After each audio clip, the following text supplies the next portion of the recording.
My guest today is Peter Beven, a leader at the intersection of people, education and technology, with deep expertise in transformation, education strategy and workforce capability development and enterprise technology innovation.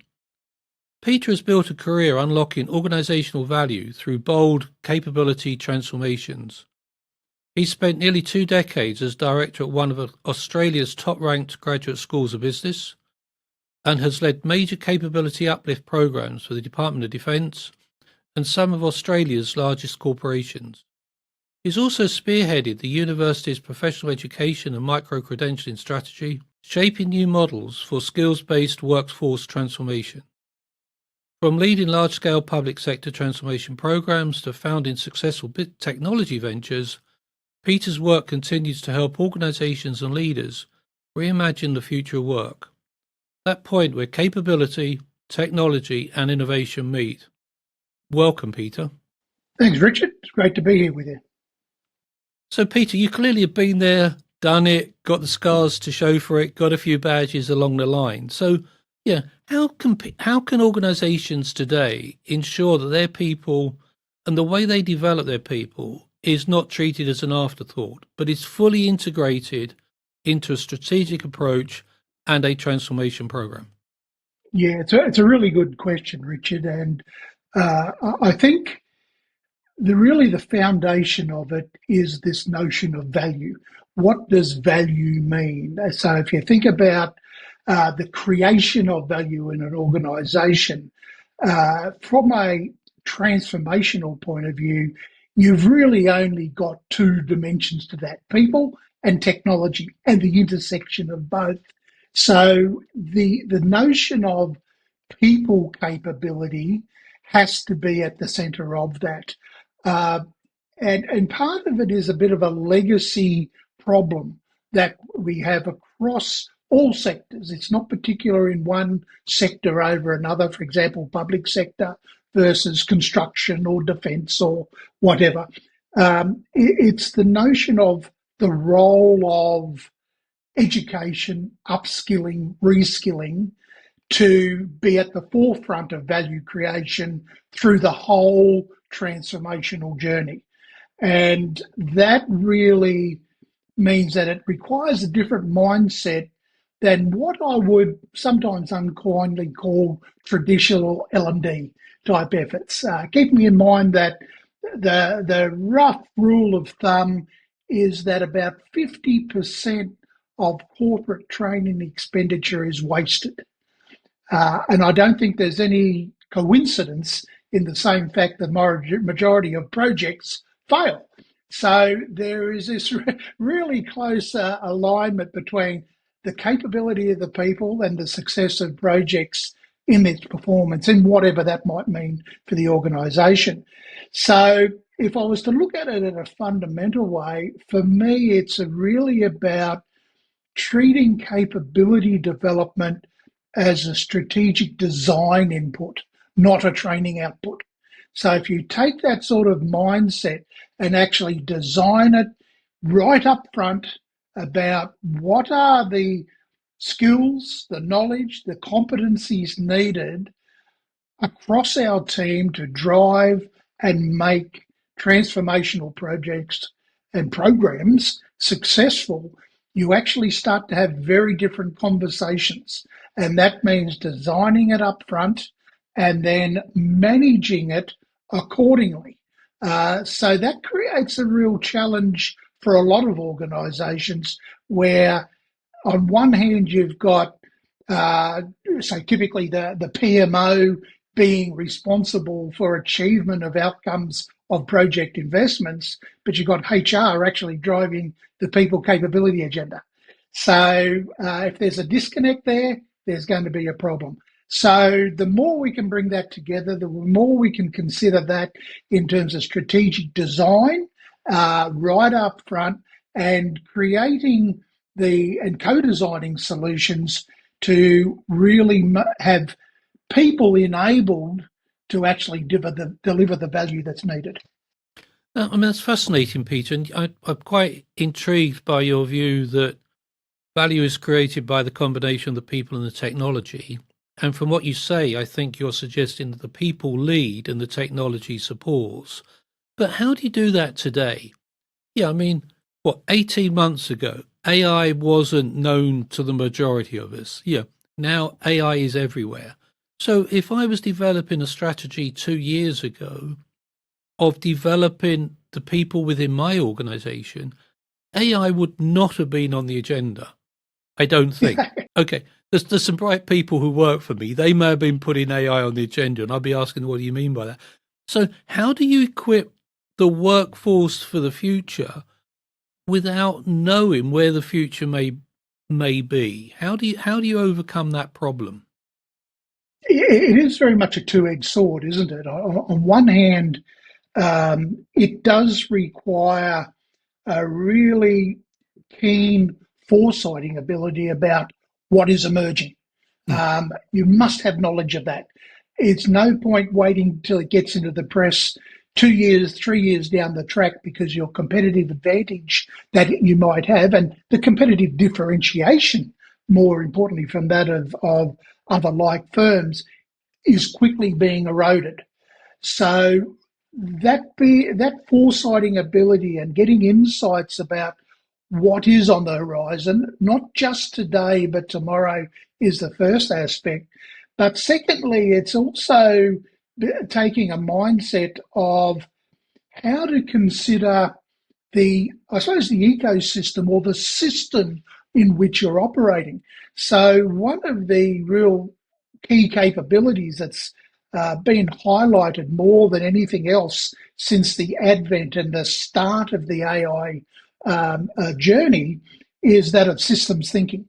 So mm, systems thinking really takes that into account about understanding your place in your organization as an individual, as a professional, but your organization's place in the ecosystem and the industry in which it operates. So if we even looked at, this is also one of the other challenges. It's happening so fast.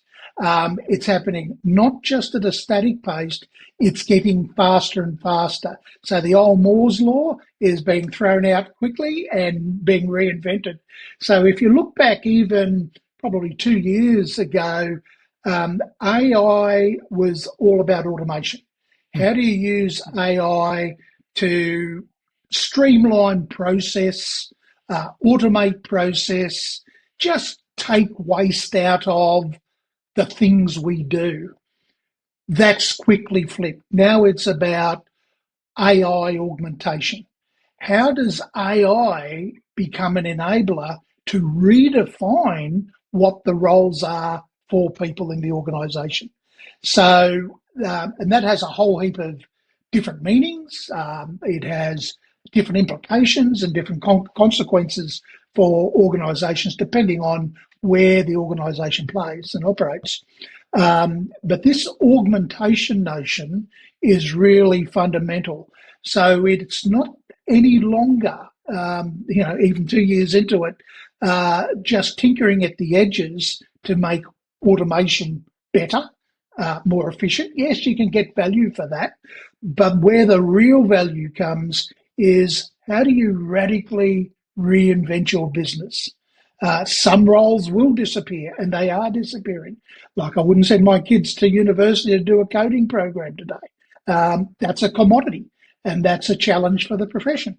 But the ability to be creatively solve problems, to understand systems, that systems thinking, commercial acumen. So that requires people to actually work with the technology mm. and redefine it for that competitive value. Again, value creation.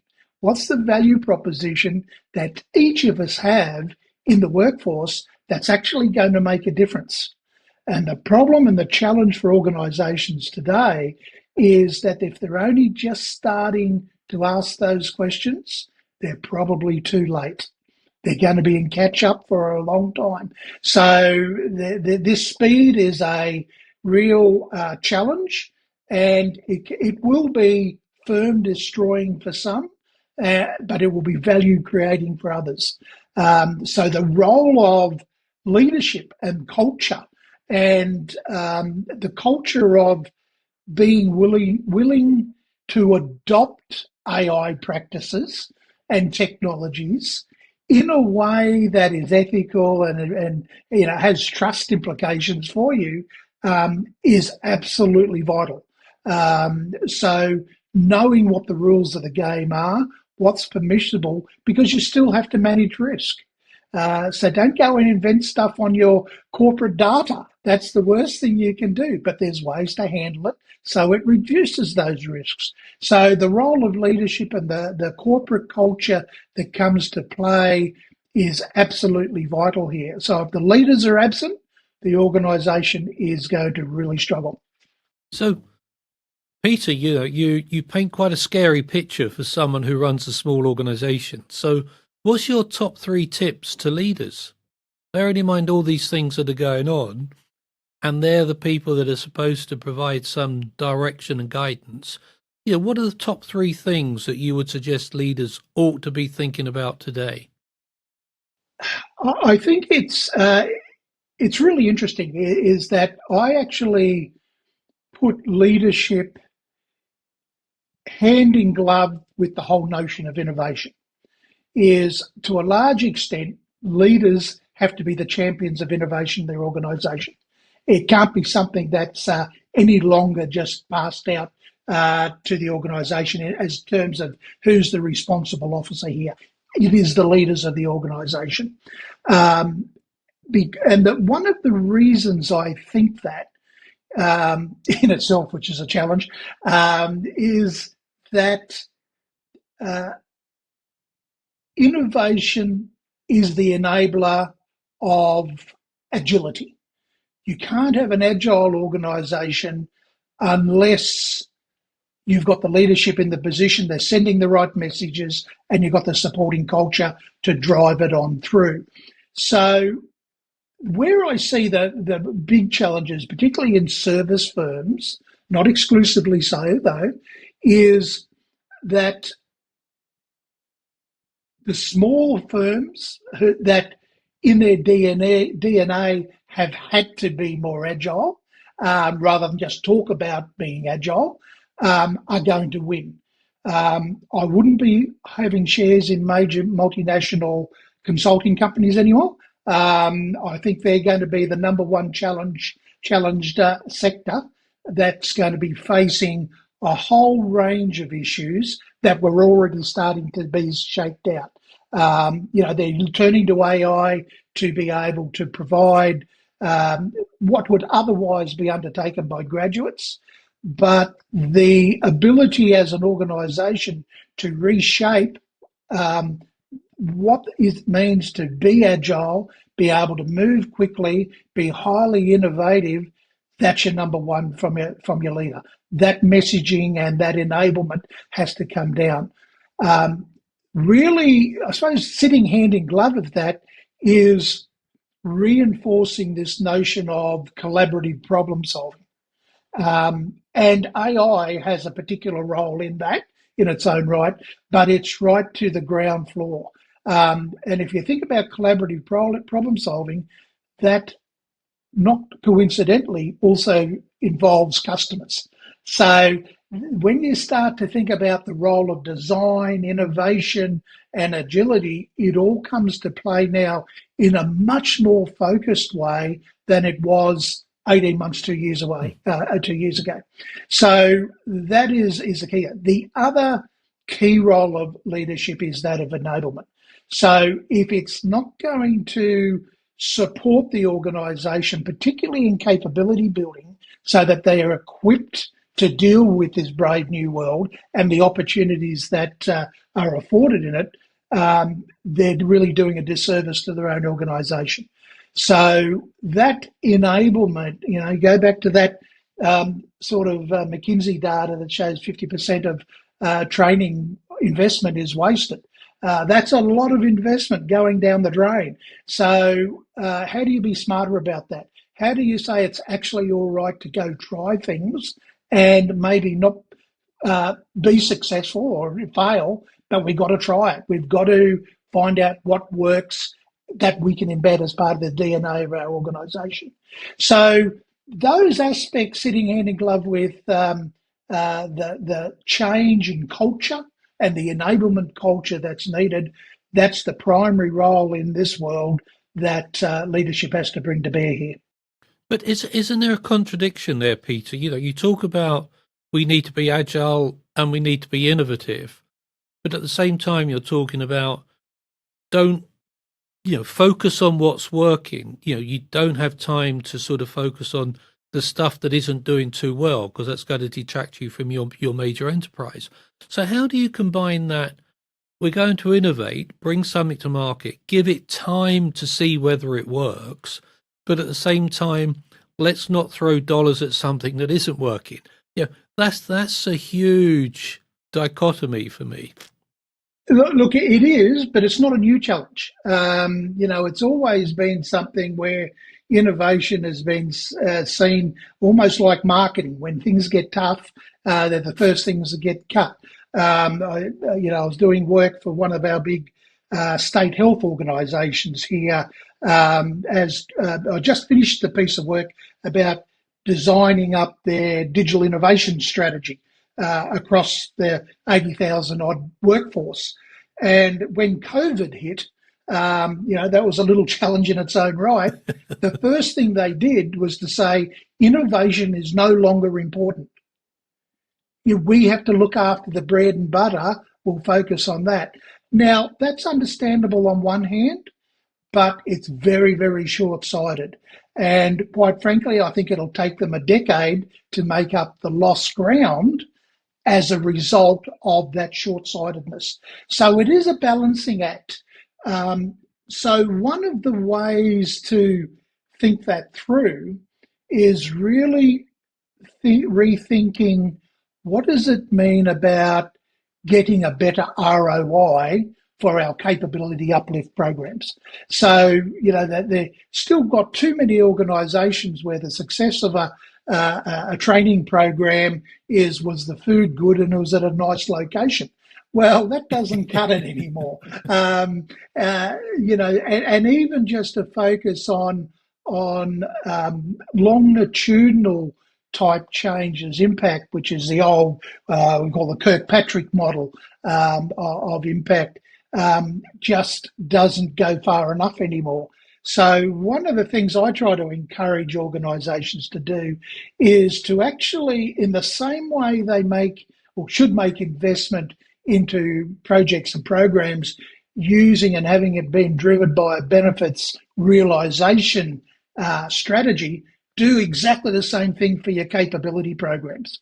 Why aren't you actually mapping out your capability investment in a benefits management sense? So you've got multiple dimensions. What is it that's important? But importantly, what is it that's actually going to make a contribution? So we go back to that sort of language we started off about strategic alignment.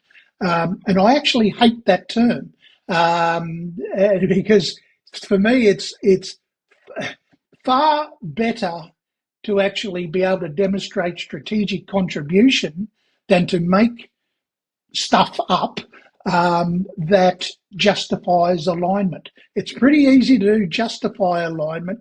It's pretty hard to explain and justify and then be responsible for the contribution that's going to be made. So that requires a different level of rigor and a different approach to strategically managing those investments, so you can actually deal with those dichotomies about what is it that will make a big impact but might have higher risk versus the things in the portfolio that we can actually make a difference today. And it's about treating it as a portfolio to get the balance right. Fascinating. Peter, I read somewhere recently about durable skills or durable capabilities. Now, I'm sure durable skills, durable capabilities fit very much in the middle of what you're doing, but could you just explain what you see as a durable capability and why they are important? Yeah, it's terminology is always, the devil's in the detail here. but I see a lot of terminology that's used interchangeably and incorrectly. Same as knowledge, skills, competency, capability, often being used to define the same thing, where in fact it has totally different meanings. Durable skills sort of falls in that category as well. It really got embedded with the notion of soft skills, which I absolutely despise because there's nothing soft about them. And often they can be the hardest skills to come to grips with. Just thinking back to my graduate school of business days when we would have very senior directors of engineering, program directors in charge of billion-dollar plus programs. The biggest challenge they have was to have a commercial mindset and be able to communicate effectively. Now you think, well, these folks have been in the workforce, doing very senior jobs for 15, 20 years at times. How come they can't communicate? Well, that's a really good question. I generally saw that the more technically trained they were, the more challenged they were to be able to write a succinct communication brief, to the CEO. Why are we doing this? What's our strategy? As a old colleague of mine, I used to do some of that teaching with Steve Jenner, who I'm aware you'll be quite familiar with. He used to have the saying, which I stole from him, was, you can hide a lot of stuff in 200 pages. You can't hide anything in one. So that same notion of being able to communicate at multiple levels in the organisation about selling a story, justifying why you're doing it, and be able to support it and report on it in a way that makes sense to your audience really comes to the fore. So, as I said, nothing soft about that. So if you think about durable skills, and there's multiple frameworks. We're working with a US organisation at the moment as a foundation where they've sort of developed a framework across about 100 different competencies in 10 categories that are transferable, which is another interchangeable terminology. What are those skills that aren't dependent on a technical capability set, and they're not dependent on the industry in which you operate? Communication is one of those. Leadership, so those sort of skills, the more granular you can be about that, the better. And it's not about one versus the other, technical versus durable skills. It is how to prioritize for the roles and the teams in your organization. What are the right mixes you should have as an organization between technical and those durable skills? What is the same mix in an integrated project team sense? So if you rely on contractors and subcontractors, well, what can they bring to the table that you don't have, which might allow and have implications for things like mobility for your workforce? You can put your highly skilled people where some of their skills are actually wasted into more productive pursuits and different projects to actually get better outcomes. So thinking of those sort of mixes between technical and the durable, it's the meshing of that's absolutely vital. And I said in my earlier comments the notion about software coding being a commodity. That is going to emerge with AI more and more, in that a lot of technical specialisms will be largely driven by large language models and AI, because it's about applying the discipline and the theory in given project and operational scenarios. What is really needed, that AI is going to struggle with for a long time yet, despite what I think the pundits would be suggesting, is the application of those durable skills to be creative, to be able to communicate, the people-facing skills that's needed to actually make a team work and deliver value. So it's the meshing between not just the augmentation of the workforce with AI, but the augmentation between the technical and the durable skill sets that will really set organisations and teams apart. That's fascinating. It's interesting because my own thought about the use of AI and software, I can understand how AI can write a fairly simple program or even a complex program that is standalone. But if you're trying to integrate different legacy systems, then I'm not sure how AI handles that. So to your point, the talented software engineers will be sorting out that interface between the old and the new and using AI as an enabler. Would you agree with that as a concept? Without a doubt, and it's those higher order skills that are really going to be in demand. It won't be as much of learning Python as a coding, although you'll need to know the basics of what that actually means, but how it integrates, how it talks, how do you ensure cyber security, data integrity, those sort of things will still require people for quite some time. So again, it will change as maturity increases or technological maturity increases, but only to a certain point.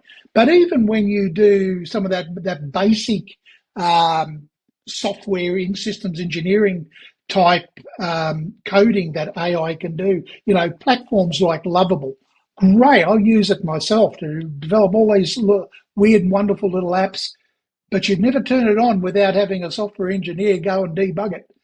Make sure it's working properly.